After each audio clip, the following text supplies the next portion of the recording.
Bonjour et merci de nous retrouver pour la foi prise au mot. Après avoir parlé de la séparation de l'Église et de l'État, après avoir retracé les changements de l'Église au cours du XXe siècle, je souhaiterais terminer cette série sur l'histoire de l'Église par un tableau des défis qui attendent l'Église aujourd'hui. Quels sont les signes de déclin et les signes de vitalité de l'Église? Comment doit-elle dialoguer face aux autres confessions et aux autres religions? Comment doit-elle prendre position face au monde? Voici les questions assez difficiles que nous allons poser à Gérard Leclerc, qui est journaliste, qui est éditorialiste à France Catholique et qui vient de faire paraître aux éditions des Presses de la Renaissance un livre intitulé « Les dossiers brûlants de l'Église ». Alors, Gérard Leclerc, bonjour. Bonjour. Vous avez intitulé votre livre « Les dossiers brûlants de l'Église ». Est-ce que l'Église est encore brûlante? On a l'impression qu'elle est en déclin. Ben, ça dépend où. Évidemment, l'Église d'Europe vit en ce moment, je ne sais pas un déclin, mais en tout cas un moment très difficile. Ça n'est pas le premier, hein, parce que les historiens ont souligné souvent que la France avait été réévangélisée plusieurs fois. Prenez le XVIe siècle, la France a vécu les guerres de religion et l'Église catholique n'est pas en très bon état. Et il y aura le grand siècle, le XVIIe siècle, qui sera un siècle de renaissance. C'est la même chose d'ailleurs pour le XIXe siècle, la suite de la Révolution française, qui a été un formidable traumatisme. Donc, ce n'est pas la première fois que l'Église de France et l'Église d'Europe fait face à une crise très, très forte. Hein. Donc, est-ce que l'Église... alors, l'Église universelle, ce n'est pas l'Église d'Europe. Vous avez des jeunes chrétientés extraordinairement vivantes, par exemple en Corée, au Vietnam, et puis il y a, c'est un peu mystérieux encore pour nous, mais enfin, il semble qu'il y ait une effervescence chrétienne dans cet immense pays, continent qu'est la Chine. Bon, donc aujourd'hui, l'Église est devenue ce que j'appelle une Église monde, en copiant l'expression de Fernand Braudel, hein, qui parlait d'une économie monde. L'Église est devenue pleinement catholique. Elle est sur tous les continents, inégalement certes, mais elle a une dimension universelle. Donc on ne peut plus parler de l'Église catholique comme de l'Église de l'Europe. C'est une Église monde. Alors, vous avez parlé de Benoît XVI, c'est les défis qui attendent Benoît XVI. On va faire un tout petit peu d'histoire pour montrer où on en est actuellement. On ne va pas remonter à Saint-Pierre, on va simplement remonter à Paul VI. On était dans une église un peu différente. L'église de Paul VI est très différente de celle qu'on connaît actuellement. Alors oui, l'église de Paul VI, c'est essentiellement l'église du Concile et de la période post-conciliaire. Le Concile a été un moment extraordinairement fort où l'Église s'est interrogée sur elle-même. Il y a eu deux papes du Concile, il y a eu Jean XXIII, il y a eu Paul VI, et Paul VI a joué un rôle tout à fait déterminant, puisque c'est lui qui a dirigé le Concile pendant 3 ans. C'est lui aussi qui lui a donné son impulsion, je dirais sa finalité, parce que les choses étaient beaucoup plus précises sans doute dans son esprit que dans celui de Jean XXIII. Et puis, il se trouve aussi que la période qui suit le Concile, c'est une période de crise. Crise pour l'Église et crise pour la civilisation, disons, européenne et occidentale.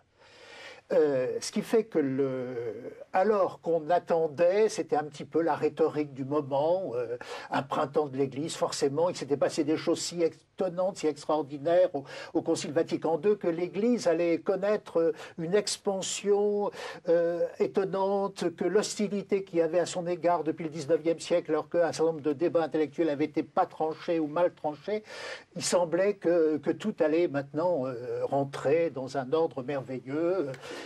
Or, c'est le contraire qui s'est passé. Formidable crise après le Concile, dont on impute la responsabilité à l'Église, ça n'est pas tout à fait vrai. Le cardinal Ratzinger a souvent insisté dans ses écrits sur le fait qu'à chaque concile avait correspondu une crise. La période de digestion d'un concile est toujours très pénible, très conflictuelle pour l'Église. Donc Vatican II n'a pas manqué à la règle. Mais il se trouve que la période post-conciliaire coïncide pour l'ensemble de l'Europe, des États-Unis, enfin de l'Amérique du Nord, un peu aussi de l'Amérique du Sud d'ailleurs, à une formidable contestation. Malraux, Raymond Aron parleront de crise de civilisation. Et on ne peut pas, si vous voulez, séparer ces deux crises. Crise ecclésiale, qui a ses causes endogènes, mais crise de civilisation, l'Église est largement impliquée. Alors moi, je suis de cette génération. Je suis de la génération de 68. J'étais étudiant encore en Sorbonne à ce moment-là. J'ai vécu les événements aux premières loges.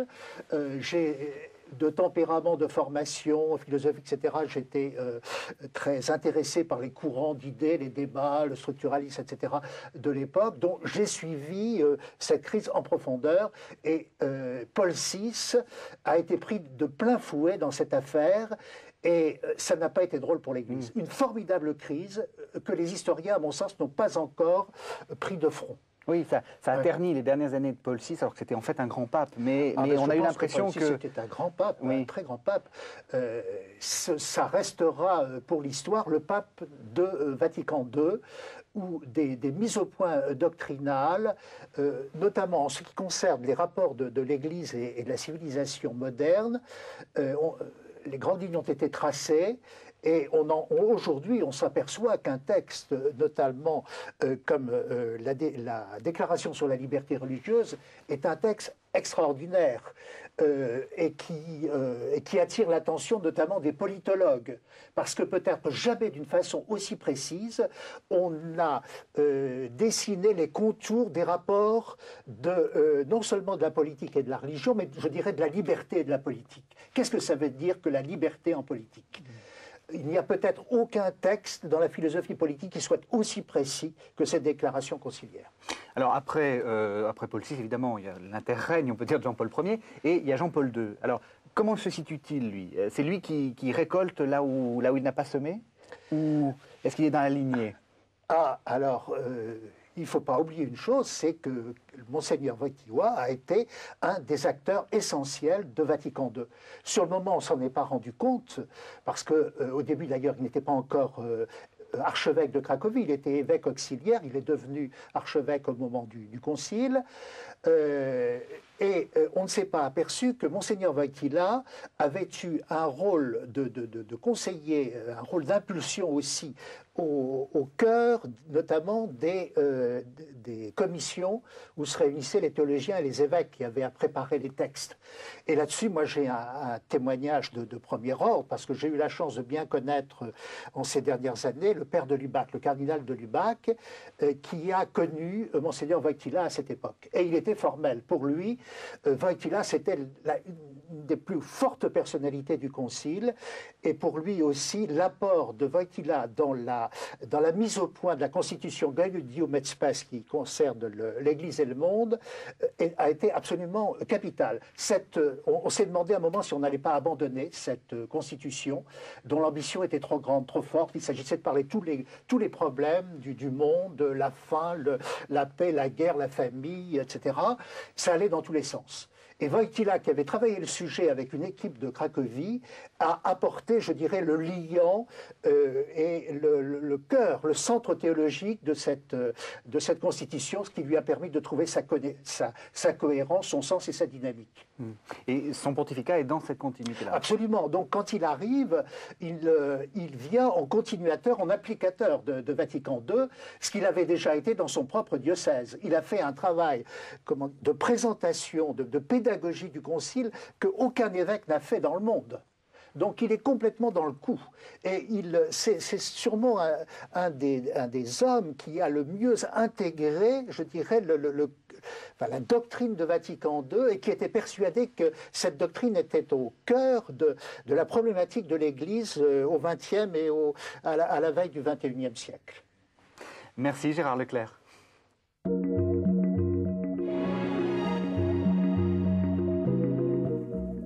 J'ai envie encore de vous poser une question un peu provocatrice. Est-ce que l'Église, actuellement, fait encore scandale? Je l'espère. Parce qu'elle ne serait plus l'Église si elle ne faisait pas scandale. Bon, le terme scandale, il est chez saint Paul déjà. Hein.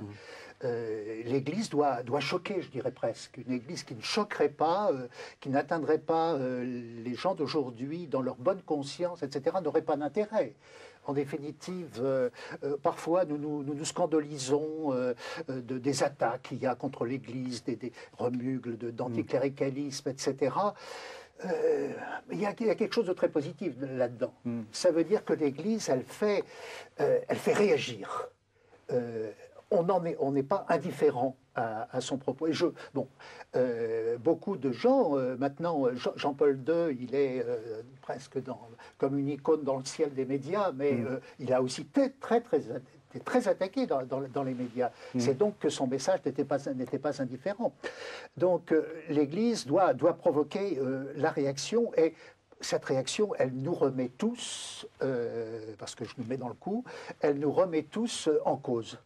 Le message du Christ, qui sait ce qu'il y a dans l'homme, pour reprendre la parole de l'Évangile, eh bien, c'est un message qui nous oblige, je vais prendre un mot très classique, qui nous oblige à nous convertir, c'est-à-dire à nous retourner profondément par rapport à nos habitudes, par rapport à notre installation dans la vie, etc. Ça doit nous bouleverser, l'Évangile. Si ça ne nous bouleverse pas, ça ne sert à rien. Et pourtant, il y a tout un discours ambiant sur le déclin, on ferme, bientôt il n'y aura plus personne. Vous en pensez quoi? Il y a une part de vrai, parce que si l'on considère les courbes des baptêmes, les ordinations, les ordres religieux, on ne fait pas suffisamment attention à ça.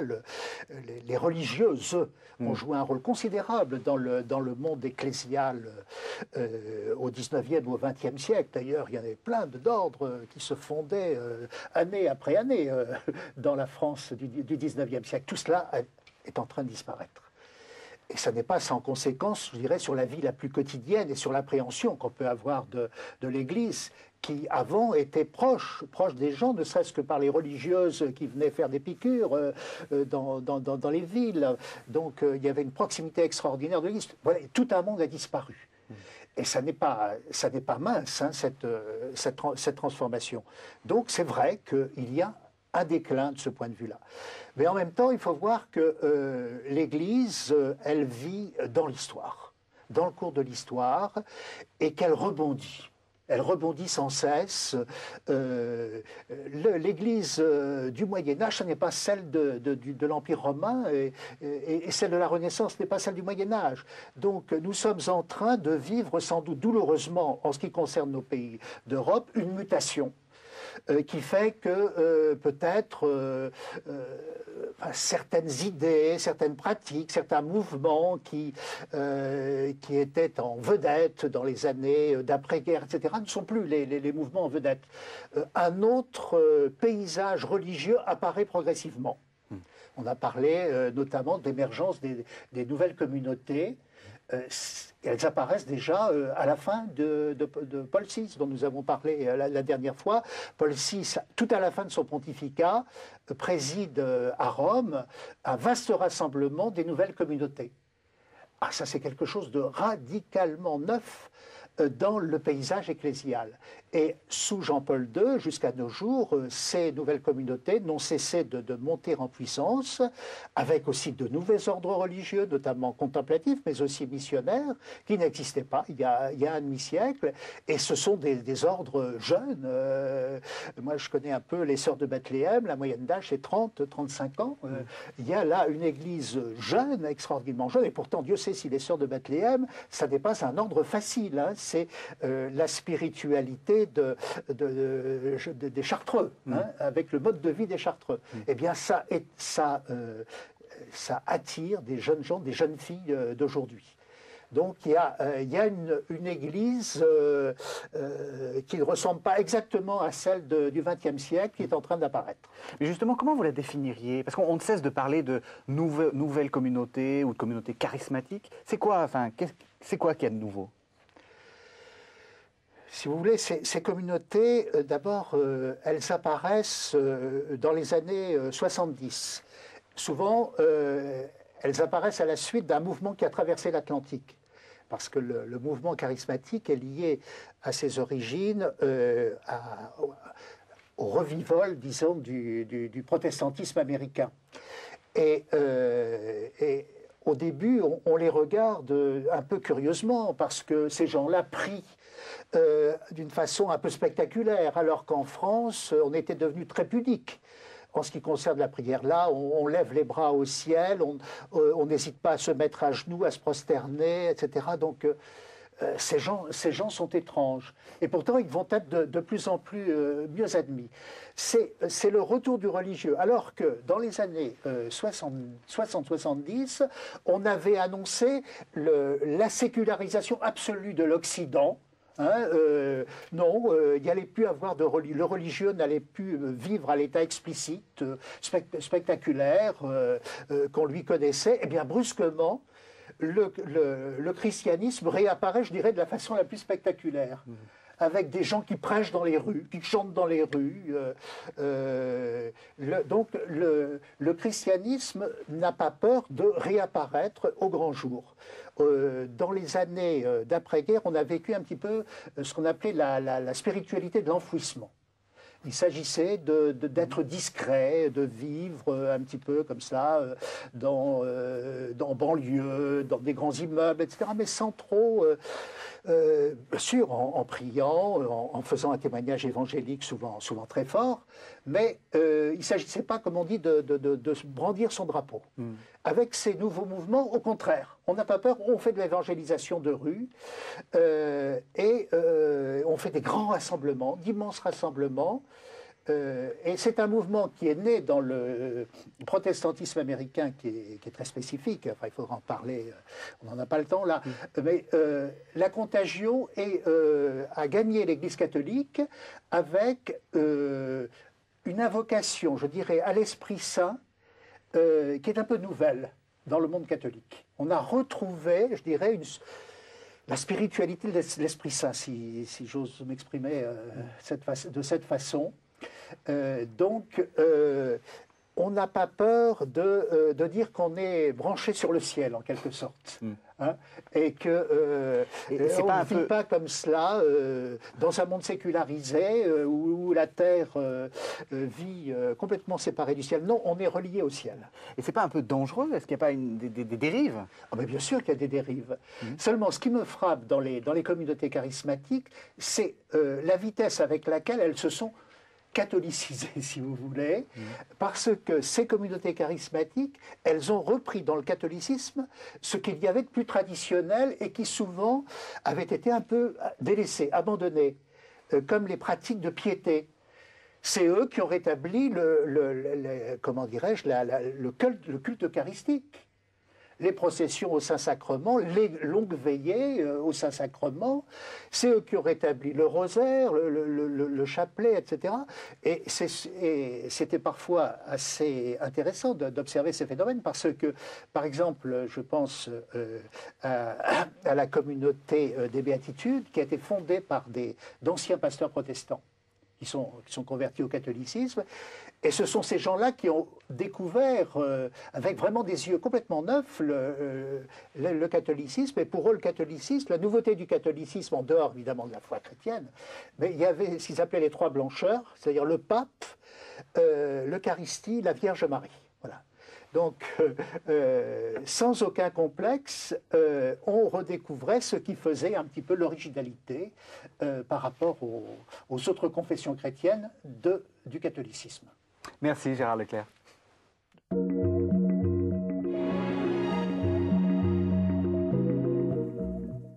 Au moment de l'élection de Benoît XVI, on n'a pas cessé de dire que dans l'agenda, pour parler comme dans les médias, dans l'agenda du nouveau pape, il y avait le dialogue avec le protestantisme, avec l'écuménisme. Pourquoi c'est si important que ça, l'écuménisme ? Je pense qu'au moment de Vatican II, lorsqu'on a fait le point de la situation de l'Église dans le monde d'aujourd'hui, on a anticipé sur l'histoire. C'est-à-dire on a pensé monde, on a pensé globalisation. Et on s'est aperçu qu'on ne pouvait pas parler d'une Église catholique vivant seule, faisant son affaire toute seule. ça n'était pas sérieux.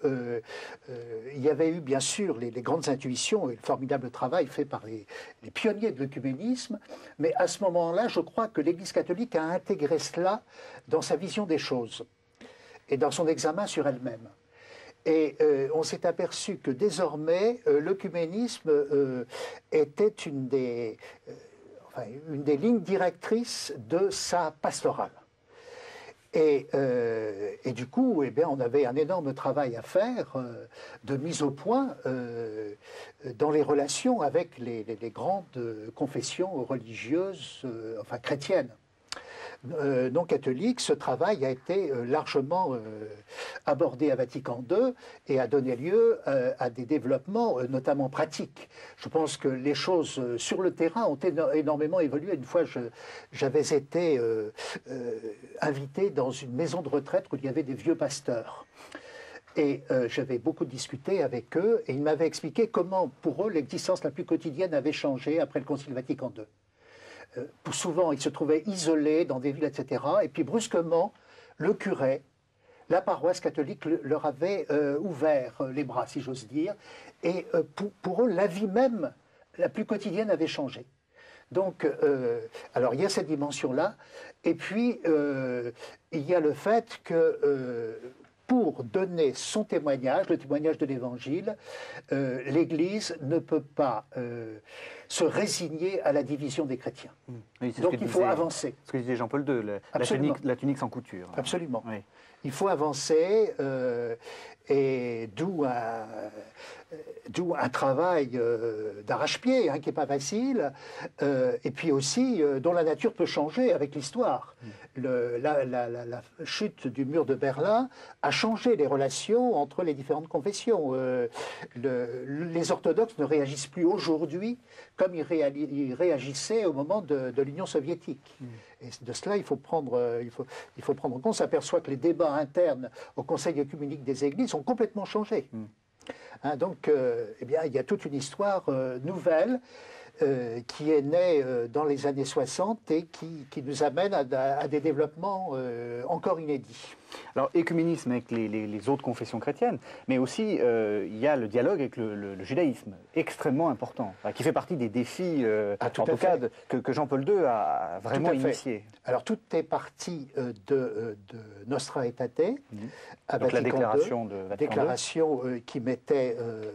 grâce d'ailleurs au propre terme de saint Paul dans l'Épître aux Romains, qui montrait comment le judaïsme était une donnée fondamentale pour le christianisme. On ne pouvait pas en faire abstraction, parce que, comme dit saint Paul, les dons de Dieu sont sans repentance. Et donc ce texte a été un texte très éclairant, mais qui aussi a obligé à beaucoup travailler. Et on s'est aperçu que théologiquement, c'était extraordinairement intéressant de repenser même la théologie dans la perspective de l'Ancienne Alliance et du judaïsme. Et grâce à Jean-Paul II, des portes se sont ouvertes qui étaient impensables. Il était impensable d'ouvrir de telles portes il y a encore 20 ans, 30 ans. Et je pense au travail accompli notamment par le cardinal Lustiger, qui s'est traduit encore récemment par des réunions à New York entre rabbins et très hauts responsables de l'Église catholique. On est arrivé vraiment à une nouvelle ère des relations entre le judaïsme et le christianisme. Non seulement ce qu'on appelait le mépris, enfin le mépris qu'il pouvait y avoir chez les chrétiens à l'égard du judaïsme s'est trouvé balayé, mais c'est la théologie elle-même qui s'est trouvée renouvelée de l'intérieur par cette réouverture à la profondeur de l'Ancienne Alliance. Oui, sur un domaine que je connais, les études bibliques ont été renouvelées à partir du moment où on s'est rendu compte, comme vous disiez, que Paul finalement était juif, et que Jésus aussi était juif, d'une certaine façon. Alors, il y a aussi un défi, alors là, très, très compliqué, c'est la question du dialogue avec les autres religions, y compris l'islam, le bouddhisme, etc. Alors, qu'est-ce qu'on peut faire? Enfin, jusqu'où on peut aller? Jean-Paul II a été très audacieux dans ce domaine en provoquant les deux rencontres d'Assise, où toutes les religions, sagesse du monde se sont retrouvées. Certains y ont trouvé hardi. On a même dit que cardinal Ratzinger avait un peu froncé les sourcils. C'était extraordinairement audacieux. Il y avait une idée dans la tête de Jean-Paul II, c'était substituer, comment dirais-je, l'idée de la concorde, de la communion entre hommes qui sont ouverts à une transcendance, à l'hostilité, quand on lit à l'hostilité séculaire entre ces mêmes hommes religieux. Quand on lit Voltaire aujourd'hui, il y a une thèse chez Voltaire, la guerre naît du conflit des religions, alors que le commerce est pacifique. Par essence. Donc Montesquieu pensait un peu la même chose. D'ailleurs, c'est une idée assez répandue oui, au on la moment des retrouve Lumières. tout le temps. Actuellement, alors, tout le monde pense ça quasiment. Alors, Jean-Paul II bouleverse la problématique en disant cette ouverture à la transcendance, elle doit être un moyen de pacification des esprits et des cœurs. Donc il y a une formidable, une formidable audace de sa part. Formidable audace qui laisse ouverte de façon béante la question, je dirais, doctrinale. Est-ce que, parce qu'on peut aller très loin aussi dans un sens dangereux, qui est celui du relativisme et du syncrétisme. Tout se vaut et donc rien ne se vaut. Quelle est la vérité du Christ dans cette affaire?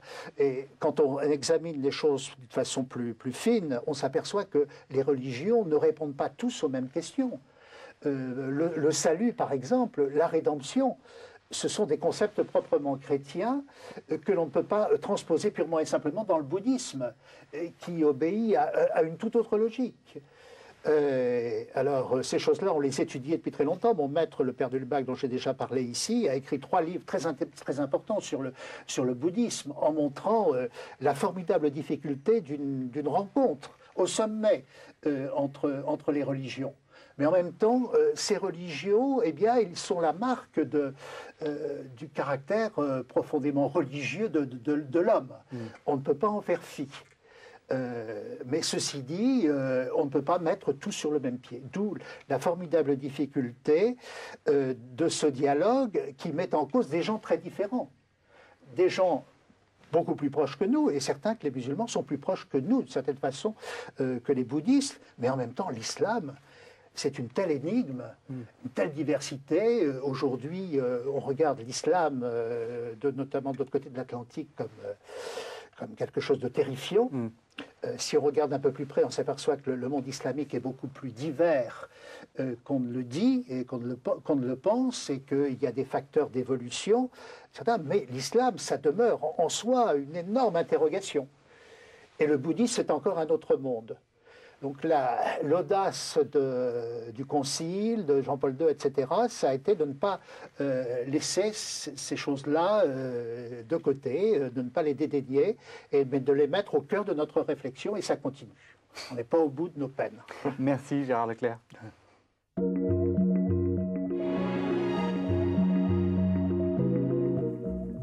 Dans votre livre, j'ai beaucoup aimé l'idée que la société dans laquelle, contre laquelle l'Église doit se battre, quelquefois, est une société postmoderne. Alors j'aimerais que vous définissiez ce que c'est que l'Église postmoderne, pour ensuite que l'on parle des questions qu'on nous ramène toujours à la figure, qui sont les questions de sexualité. Alors le mot postmoderne, ce sont les philosophes qui l'ont inventé d'abord, les sociologues l'ont repris à leur compte. Si vous voulez, on définit la postmodernité par rapport à la modernité. Grosso modo, la modernité, c'est le monde qui vient des Lumières, qui est ordonné par deux grandes idées qui sont la raison et le progrès. Et on pense que grâce à la science, au développement de la science, de la technique, on va arriver vers une humanité de plus en plus réconciliée, avec un sort de plus en plus heureux, etc. Le bonheur, une idée neuve, disait Saint-Just. Les postmodernes, ils sont moins optimistes. Ils sont moins optimistes et d'une certaine façon, ils ont cassé ces grandes idées de la raison et du progrès.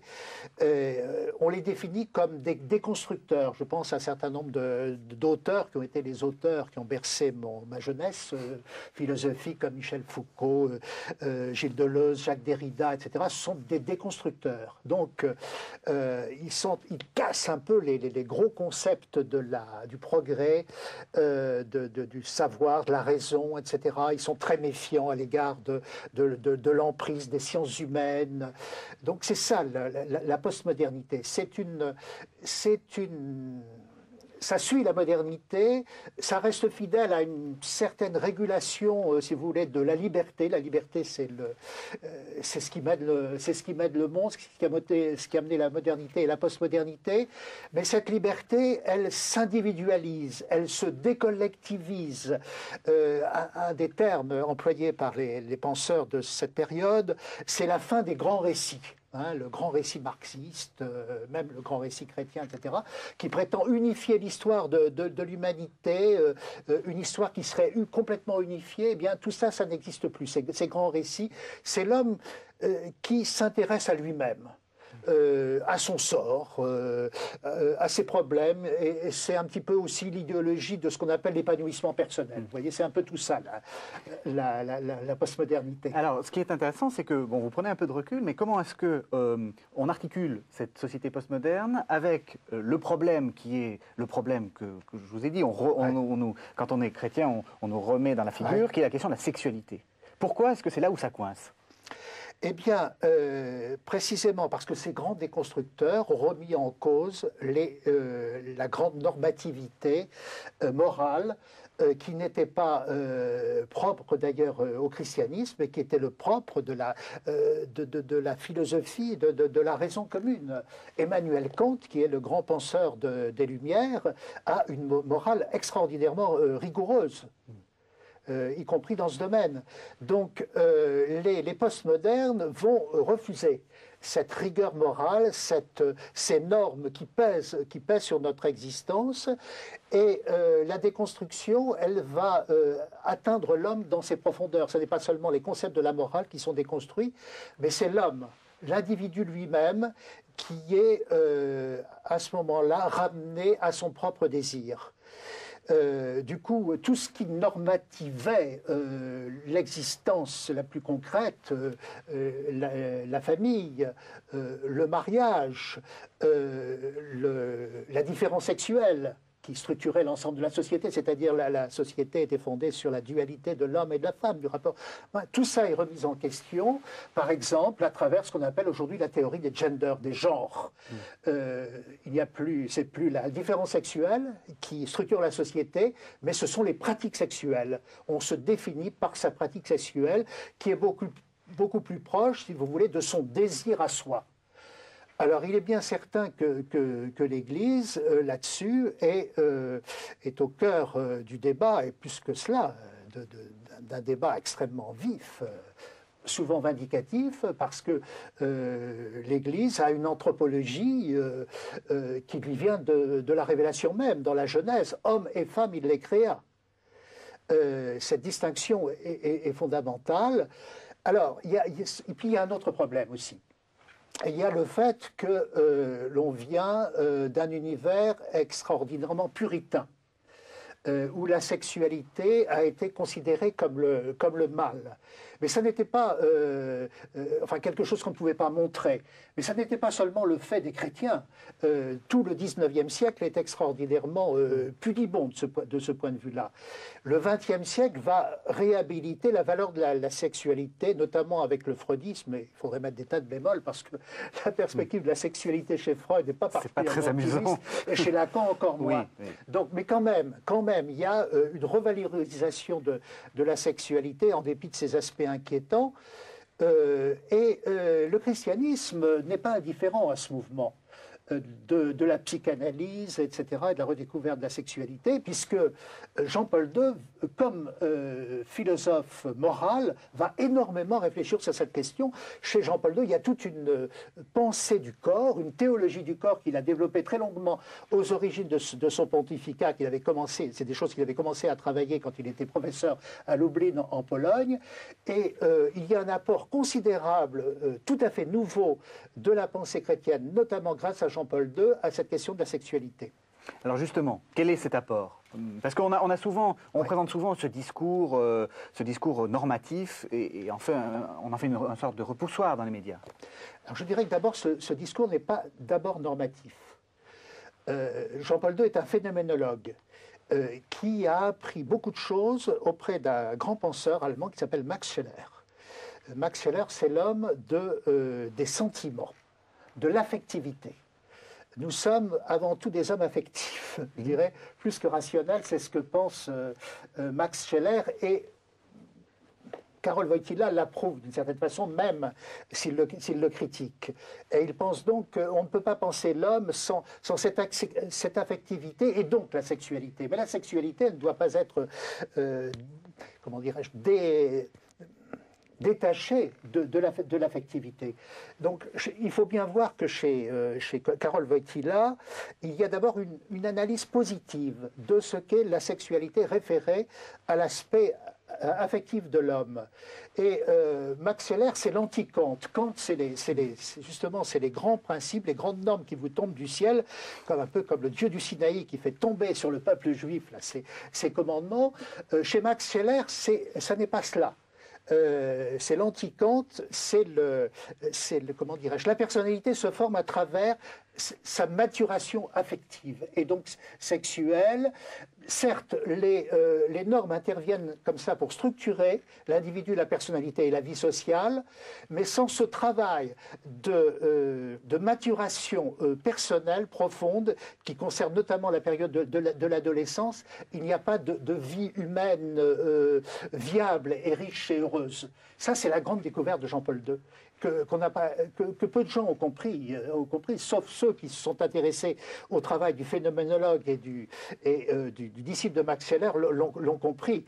Et pour Jean-Paul II, ce travail, notamment au moment de l'adolescence, il est complètement lié au travail de l'aumônier et du directeur spirituel qui permet aux jeunes précisément de découvrir son identité sexuelle. Et ça se fait à travers toute une maturation des sentiments qui est accordée aussi au développement de la personnalité religieuse. Et donc, comment ça s'articule dans une sorte de morale, quand même? Parce que c'est ça dont on parle. Eh bien, il y a chez Jean-Paul II, il y a les deux bouts de la chaîne, si vous voulez. Il y a l'affectivité et il y a la normativité. L'homme ne peut pas se structurer sans principes moraux. Sans un travail de la raison, mais ce travail de la raison, il est un peu vain s'il n'y a pas un travail en soi qui regarde son activité et la maturité de cette affectivité. C'est peut-être un peu subtil à comprendre, mais je crois qu'il y a ces deux éléments que Jean-Paul II réconcilie à travers, d'ailleurs, l'ontologie et l'anthropologie thomiste. Jean-Paul II, disons, est un néothomiste, non pas au sens peut-être de Jacques Maritain ou d'Étienne Gilson, mais est un néothomiste au sens où il a complètement retenu la leçon de la phénoménologie et notamment celle de Max Scheler. Donc son anthropologie, elle est beaucoup plus fondée sur une perception très aiguë de ce qu'est la formation de la personnalité. Merci Gérard Leclerc.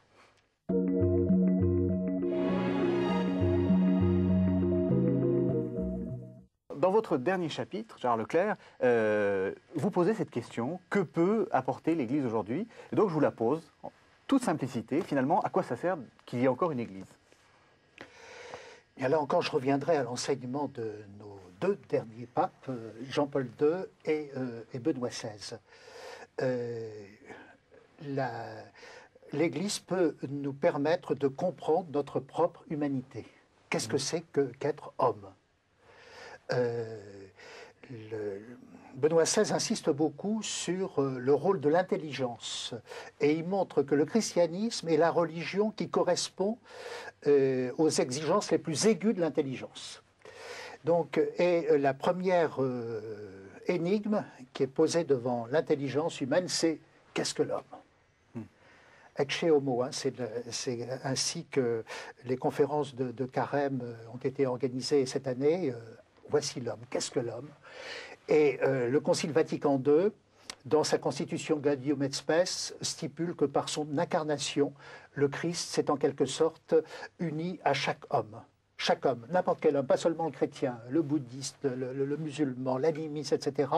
Le mystère de l'homme s'explique par cette relation très, très mystérieuse qu'il a avec Dieu. L'homme n'est pas un pur animal, ça n'est même pas une intelligence fermée sur soi, c'est un esprit. Ça, c'est le père de Lubac qui m'a expliqué ça aussi. L'homme était corps, intelligence et esprit. Et l'esprit, c'est l'ouverture à l'invisible, c'est l'ouverture à Dieu.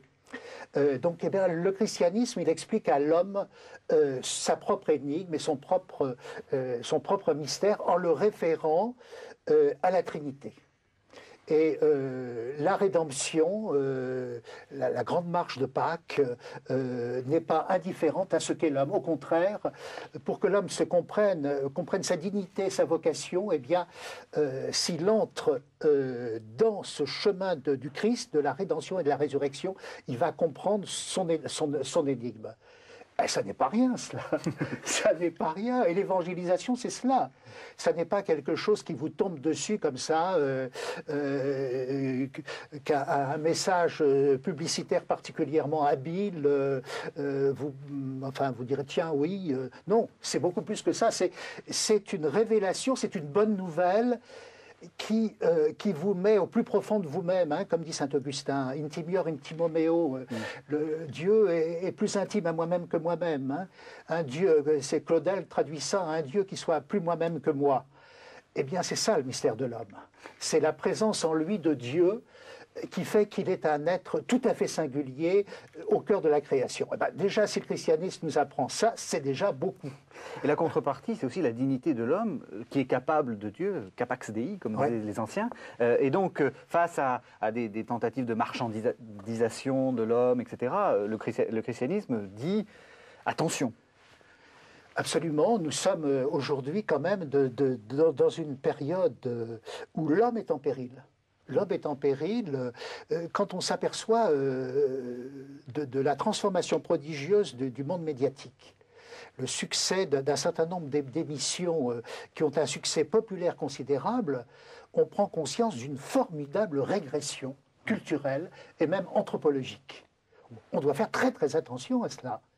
Et puis, il y a des excès dans différents domaines. Je parlais dans une émission précédente de la postmodernité et de la déconstruction, mais il y a une déconstruction qui devient très dangereuse dès lors qu'on perd conscience de la richesse du fait que c'est d'être un homme ou une femme. Eh bien, on se démolit. On arrive à une dissociation de soi extraordinairement dangereuse. Et tout cela se traduit par la multiplication d'une civilisation de l'addiction. On est désormais, la drogue est devenue omniprésente dans ce monde. Les jeunes sont terriblement sujets à ce genre de tentation. C'est ça, cette déshumanisation dont vous parlez. Alors, il y a un ennemi que vous identifiez et qui n'est pas très connu, c'est la gnose. Alors, expliquez-nous ce que c'est que la gnose et expliquez-nous en quoi elle est dangereuse pour nous. La gnose, vous pourriez faire toute une émission complète là-dessus. C'est une bonne idée. Parce qu'il y a d'abord, on parle, la gnose, elle est antérieure au christianisme, elle apparaît dès les premiers écrits apostoliques. Déjà chez saint Paul et saint Pierre, on s'aperçoit qu'il y a déjà une première émergence du gnostique. Et alors, c'est évident chez les pères de l'Église, chez saint Irénée, parce que le grand livre de saint Irénée, c'est contre la gnose au nom menteur. Chez saint Augustin, il est d'autant plus persuadé de cela qu'il a été lui-même agnostique. Et puis la gnose revêt de siècle en siècle, de période en période, des visages nouveaux. Mais comment la définir? Je dirais c'est une sorte de doctrine parasitaire, donc étrangère dans son inspiration au christianisme, mais qui vient recouvrir le christianisme, comme une plante parasite qui vient étouffer un arbre, si vous voulez, une plante. Et apparemment, les deux, la plante parasite et l'arbre, sont une seule et même chose, mais en fait, le parasite est en train d'étouffer la réalité originelle. Eh bien, la gnose, c'est ce poison, cette plante parasite qui vient étouffer la vérité essentielle du christianisme. Et ça nous propulse dans un monde de religiosité très développé aujourd'hui, qui se développent à travers des superstitions, des pratiques que l'on croyait abandonnées, révolues, mais qui aujourd'hui connaissent un essor extraordinaire. Il suffit de voir autour de chez soi, dans son propre entourage, on s'aperçoit que des personnes qui ont abandonné tout ou qui n'ont jamais eu d'ailleurs de vie religieuse, chrétienne, profonde, pratiquent des superstitions invraisemblables. Oui, la gnose, c'est de croire que finalement on peut se sauver soi-même par la connaissance. C'est une sorte de salut individuel. Ça aussi, c'est une autre dimension essentielle. C'est une initiation seuls les initiés sont sauvés d'ailleurs. C'est une initiation à un mystère primitif qui nous renseigne sur l'origine du monde. Et on sera sauvé si on a la science. Si on a la science. Or, pour le christianisme, on n'est pas sauvé si on a la science. On a sauvé si on adhère de toute son âme au message du salut et si on entre soi-même dans cette grande aventure du salut. Pour la gnose, c'est quelque chose de tout à fait différent. Et la gnose, apparemment, elle semble très ouverte parce qu'elle peut recouvrir des tas d'aspects. Elle s'intéresse à toutes les religions. Souvent, elle se présente d'une façon très syncrétique. Mais en même temps, c'est quelque chose de terriblement dangereux parce que ça efface toute limite. Et ça, le religieux devient, comment dirais-je, un fourre-tout. Un fourre-tout où on peut retrouver tout ce dont on a envie. Et au bout, il n'y a plus de visage. C'est un religieux sans visage et on est à milieu du christianisme. Or, ce qui est très curieux, et moi j'ai été très intéressé par les écrits d'un philosophe américain qui s'appelle Christopher Lasch, extraordinaire philosophe et sociologue, qui a montré que la modernité était particulièrement, et la postmodernité d'ailleurs, était particulièrement perméable à une nouvelle gnose, et notamment dans le monde scientifique. Le monde des gens qui apparaissent complètement rationnels, se révèlent en même temps complètement irrationnel et adhérent à une religion fantaisiste qui nous rappelle les vieilles gnoses les plus anciennes qu'on croyait définitivement abolies. Merci Gérard Leclerc de nous avoir montré quels étaient les défis de l'Église actuelle. Merci, ça nous fait réfléchir. Merci beaucoup.